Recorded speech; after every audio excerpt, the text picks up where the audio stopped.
Um, Next, Yuri Dzhibladze from the Center of the Development of Democracy and Human Rights in Russia. You have the honor to give the perspective from inside of Russia. During the panel, you said that you don't want to listen to lectures about democracy in Russia. Can there be human rights which are promoted by your organizations without the supervision of other democratic countries? Will Russia do without them? Well, I quoted President Putin. It wasn't me who said that he didn't want to hear lectures about democracy. Actually, I strongly believe that Russia is a part of a globalized world where civil society and democratic activists act beyond borders and therefore learn from each other and teach each other, and there is nothing bad about lectures about democracy. Of course, this shouldn't be a one-way street. It's a dialogue.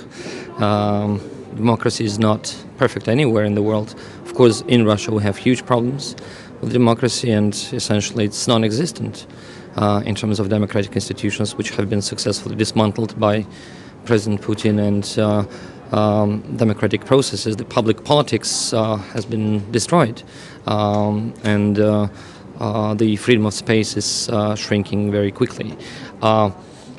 In that sense, our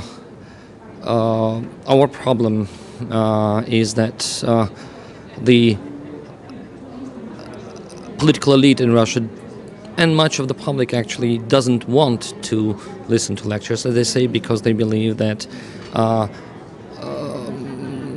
this undermines Russian sovereignty. Therefore, they talk about sovereign democracy. They still cannot get rid of the democracy term because it's just doesn't have any sound and viable alternative in the world. Democracy remains the sole effective model of governance. Therefore, they still have to stick with democracy, but they invented their own sovereign democracy, which means don't get into our home affairs, don't interfere, and we know better. And that makes the work of civic activists and Democrats very difficult, of course, because it is the very notion of democracy and human rights as part of the end of the 20th century phenomenon when states were giving up part of its sovereignty to be part of the international community and keep obligations in the area of human rights and international law, but also benefit from being part of the global community. That's what is a real challenge in today's Russia for the Democrats.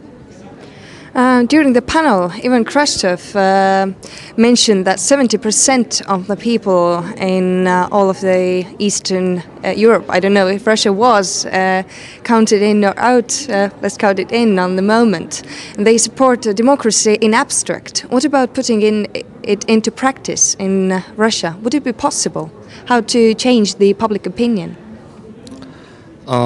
Unfortunately, most of Russians associate democracy with the democratic transition of the 90s rather than with a mature and effective democracy.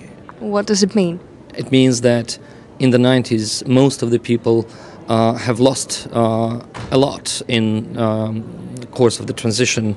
Their social status, their financial assets, and they saw a few getting extremely rich, those who were close to the government or just bought their way into their riches, while a huge amount of people were becoming poor.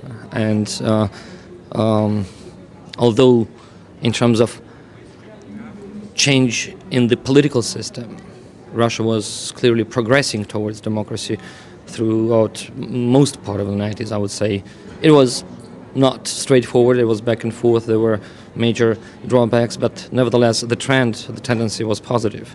But in terms of the situation of the people, many people actually have lost a lot, and therefore there they have this negative attitude that is very successfully used by Putin and his allies as a propaganda tool, which describes the 90s as a time of humiliation and shame, when not only people suffered from crime and corruption and all the terrible things, but also because of Russia's loss of its position of a superpower and respected nation, and therefore it's now the time to regain it. And Putin is successfully doing that, restoring Russia's power and might. And due to oil and gas windfall, economic situation is increasing. So people think, well, democracy really didn't bring us much good. On the contrary, the system of strong centralized authoritarian power actually is making our lives better. So through this mythological propagandist kind of manipulation, people essentially have these negative attitudes. And when you're asking what can be done about that to change the public attitude, as I was saying at the panel, I think one of the key tasks for democracy assistance programs implemented by the donors, as well as in democratic cooperation projects by activists and experts, it is essential to help democracy deliver goods to the people everywhere in the world, but in Russia in particular, making democracy work on a local level, on different levels of governance, so that people see that in fact their lives are getting better, because people tend to take abstract concepts with great skepticism while they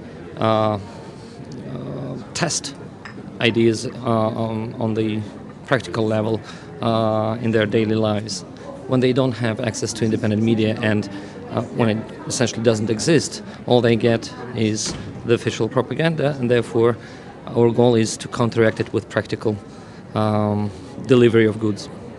Thank you.